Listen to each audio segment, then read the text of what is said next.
To learn the good, the bad, and the reality of the nomadic lifestyle, click the subscribe button so you don't miss anything. Click the bell notification. I get comments all the time that tell me that I have no idea what I'm doing when it comes to living the nomadic lifestyle.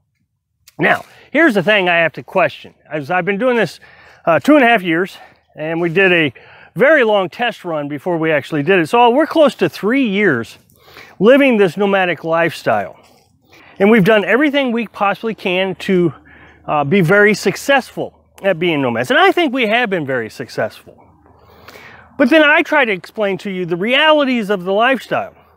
That it's not all peaches and cream, rainbows and unicorns, and it's not all easy, and it's not what you're thinking it is when you're living in your stick and brick sitting on your couch watching YouTube videos. I understand how easy it is to be sucked into the fantasy.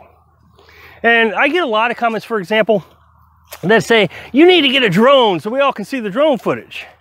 Well, I had a drone before the camper fire, before the drone got burned up with it. But I never replaced it. And here's the reason I didn't replace it. How many times have you actually went to a campground and you floated above the trees to look around? The answer is never. So why would I want to give you this unrealistic fantasy about the nomadic lifestyle? Just this morning I got a comment that said, Rob, you don't have to go and homestead. I don't know why you're thinking this way. You can go to a KOA, which is a campground. I guess it's ran by a company, KOA, and they're all throughout the United States. He says, you can stay there for $100 a month. That's a bargain, basement bargain cheap. And I thought, what are you talking about? $100 a month? Yeah, I'm all over that. And a simple Google search was $23 per night. So that's like $600 or $700 a month, depending on where you're at in different locations. So where do we get this information? Well, we get it from a fantasy. Last winter, we was in Missouri. And I still get comments like this. To today, I still get comments. I don't understand. Why don't you just go in someplace warmer? Because the reality says that I had to be in Missouri last year. And so people really can't wrap their heads around this. And there's 2 reasons why. And these 2 reasons are why we'll fail at a nomadic lifestyle. The first one is called cognitive dissonance. It happens to everybody. It's a psychological effect on a person who believes one thing, even though they know that it's not true. So for example, and I've actually heard this one before, someone actually said to me, yeah, but you're a nomad. It doesn't rain that much out there, does it? Well, what do you mean it doesn't rain? Of course it rains. It rains all the time. It's weather is the biggest contributing factor to whether you're enjoying the nomadic lifestyle or not. Weather is everything out here. It rains all the time.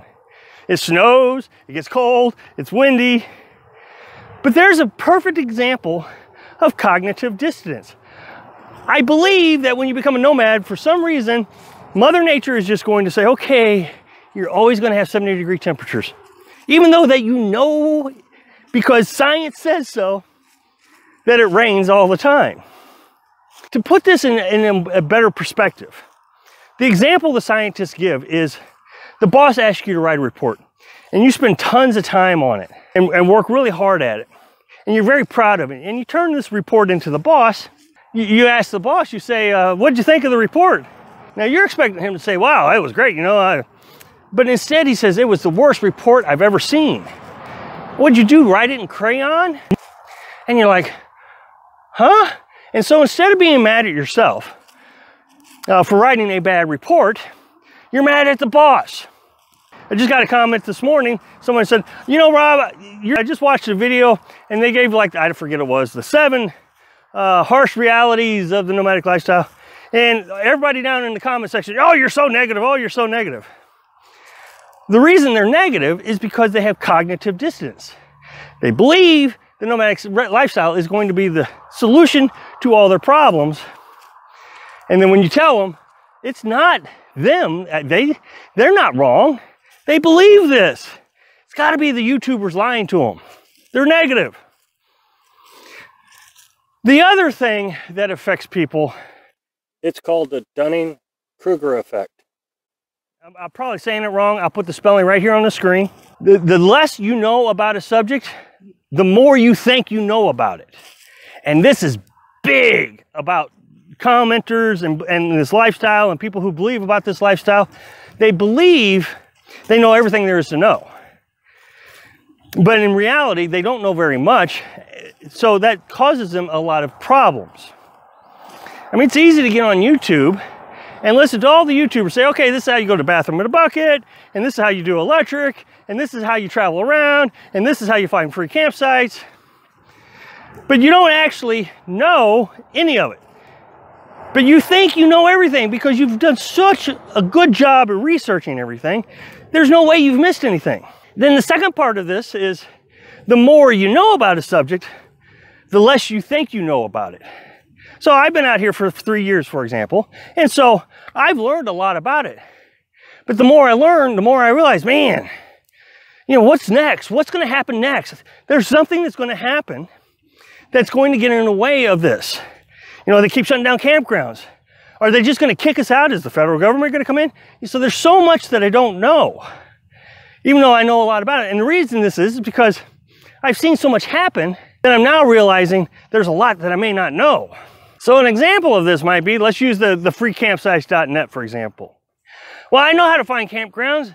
I learned how to use freecampsites.net, and I can just go anywhere. This is easy until you realize, oh, wait a minute. They said they had internet here, but apparently that shut down at some point because I don't have internet. And so now you got to go find another web page where all the internet spots are.